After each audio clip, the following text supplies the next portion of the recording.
Hello YouTube, this is Jason again. I'm going to start doing, for now, weekly updates on my modeling progress, on whatever projects I'm working on, and just to kind of give you, just updates and all that. But this past week was relatively busy, as I did have a few job interviews. I haven't really been working too much since October, so that really took precedence over everything else that was going on.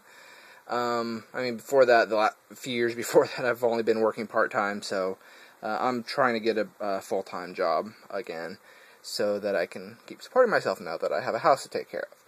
But, anyway, as far as the last few projects that I showed in my last video, I've got all the chrome parts from the car I was working on dechromed.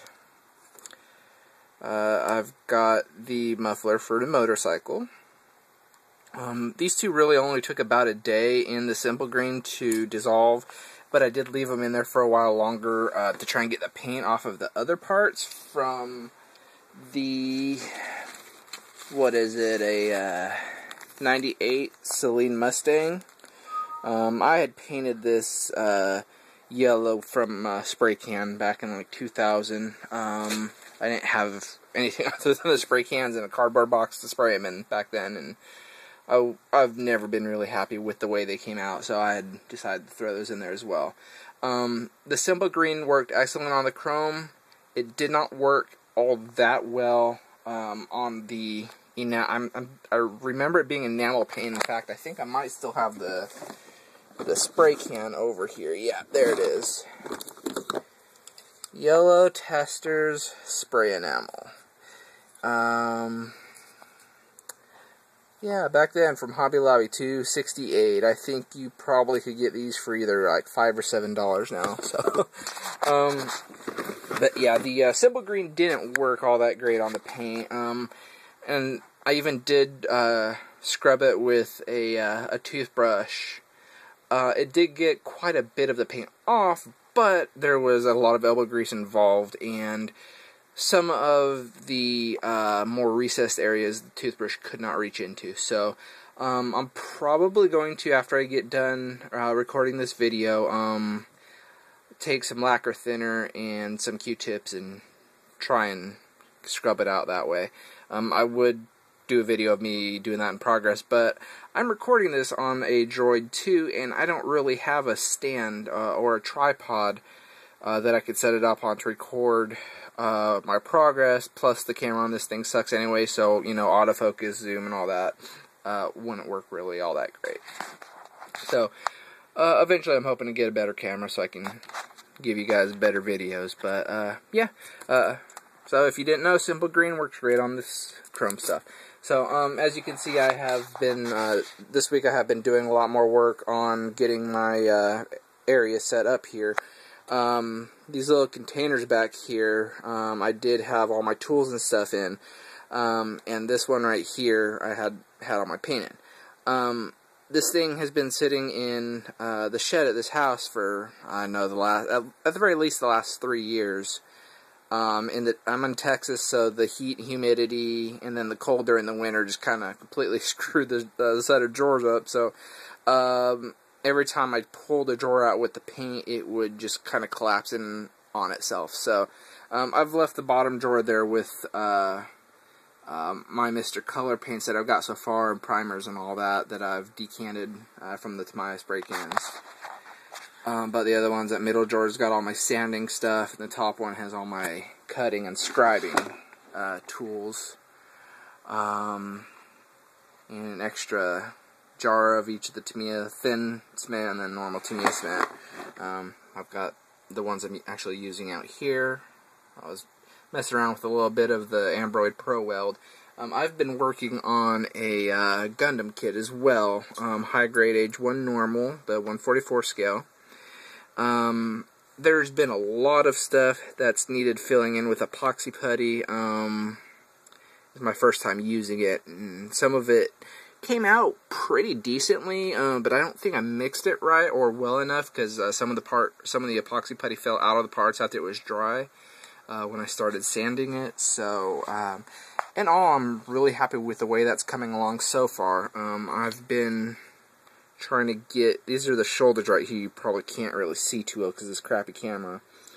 But I've covered up the open part of the shoulders with some ply plate, and I'm going to be measuring and cutting a hole in there for the shoulder to go through. I really wasn't too happy with how how open the shoulder was on this kit. I need to, next time I mix up some more epoxy putty, I need to fill that in as well. And I was trying with the waist here to extend the post where the ball joint was, especially on the part that goes below this. Where did it go? I think I put it in my little jar of stuff to wash.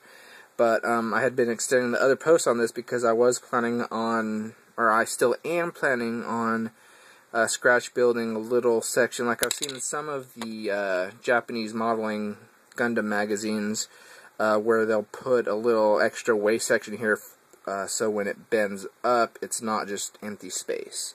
I did try and do that a while ago, just with some white ply plate. You can see the scraps back here. And it didn't work out too well. And then I read some other stuff that said you can use the clear ply plates to do that. So I did go and get a package of that, and I'm going to try that out here in a little bit and see how that goes. I did get my spray booth ventilation system set up here. I went and found this flexible aluminum pipe at the Ace hardware store. As you can see, I've got it going out the window now, and it works wonderfully. I've been testing it out. I was messing around with thinning I've got some of that Mr. Color branded dissolved putty. Nope, that's the surfacer. The putty's right there, and it had been dried out because it had been sitting in the shed the last few years as well. So I was putting some thinner and some Mr. Retarder in there to try and bring it back to life, and the fumes are pretty bad, so I turned the spray booth on, and it worked pretty well. As you can see, there's my airbrushes. I have been working on this 1/32 scale GT500. There were some pretty bad sink marks up here on the hood, and I've puttied those in and sanded them down. I'm going to spray some primer on that here in a bit, as well as on the top of the roof. I need to finish sanding the body down. I was only using some 500 or 600 grit sandpaper on the roof and the hood. So I'll give this a quick rub down with some 1000 grit and then spray some primer on it and see how that turns out. I've got my laptop set up over there now. I was playing some music, but I did turn it off for the video because I didn't want any issues with the copyright police and all that crap that YouTube has going on. But other than that, everything I think is pretty much still the same. So I think that's it for now. I will get back with some progress after I've worked a little bit today and maybe do another video. But for now, I think this is going to be it. So you guys have a good one.